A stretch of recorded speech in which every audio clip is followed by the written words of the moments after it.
ومن أحسن قولا ممن دعا إلى الله وعمل صالحا وقال إنني من المسلمين. আসসালামু আলাইকুম ওরহমতুল্লাহি ওবরাকাতুহু। ওস্তাদ জি, আশা করি আল্লাহর রহমতে ভালো আছেন। আমার একটি প্রশ্ন ছিল, সেই প্রশ্নটি হলো যে একটা প্রতিষ্ঠানে একজন লোক সে কর্মরত আছে, কিন্তু হঠাৎ করে 1 বছরের জন্য কোনো কাজের ক্ষেত্রে সে ওই প্রতিষ্ঠান থেকে বের হয়ে আসে এবং তার স্থলাভিষিক্ত আরেকজনকে সে রেখে যায়। যাকে রেখে যায় তার সাথে এই চুক্তিতে আবদ্ধ হয় যে এই 1 বছর যে বেতন সে পাবে ওখান থেকে 50% বেতন তাকে দিতে হবে, এবং এভাবেই সে বেতন খাচ্ছে। এখন কথা হচ্ছে যে সে 1 বছর না চাকরি করে যে বেতন খাচ্ছে, সেক্ষেত্রে শরীয়ত কি বলে? এটা কি জায়েজ হবে? জাযাকাল্লাহু খাইর। আসসালামু আলাইকুম ওয়া রাহমাতুল্লাহ। ওয়ালাইকুম আসসালাম রহমতুল্লাহ বারাকাতুহ।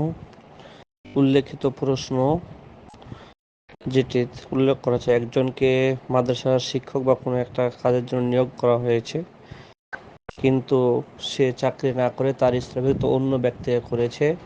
এমন তো অবস্থায় সে অন্য ব্যক্তির সাথে কন্ট্যাক্ট করেছে, উদাহরণস্বরূপ আমি 10,000 বেতন পাই, তোমাকে আমি এখান থেকে 8,000 দেবো, বাকি 2,000 আমি নিব। এটা না অবৈধ হবে না হবে না, বা এরকম স্থলাভিষিক্ত করা নিয়োগ হবে না হবে না। এই ক্ষেত্রে আমরা যেটা বলতে চাই, শরীয়তের ক্ষেত্রে কর্মচারী তার স্থলাভিষিক্ত নিয়োগ করার 2টি অবস্থা।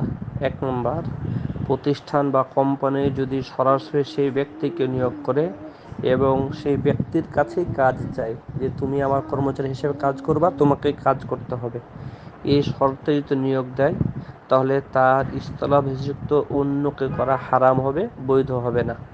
যেটা আমাদের প্রতিষ্ঠানের ক্ষেত্রে আমরা জানি, প্রতিষ্ঠানগুলোতে নির্দিষ্ট ব্যক্তিকে দায়িত্ব দেওয়া হয় এবং তার কাছ থেকে কাজ চাওয়া হয়, সে তার স্থলাভিষিক্ত অন্যকে নিয়োগ করবে, এটা বৈধ হয় না।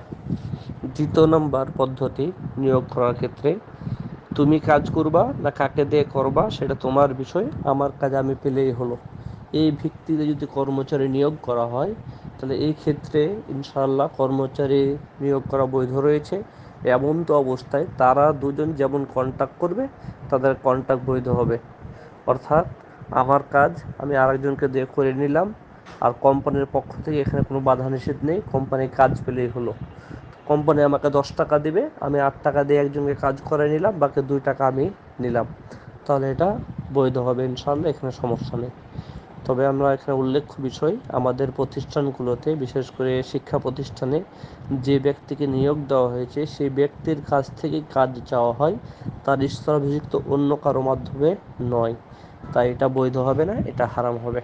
বারাকাল্লাহু ফিকুম ওয়া জাযাকুমুল্লাহু খাইরান জাযা।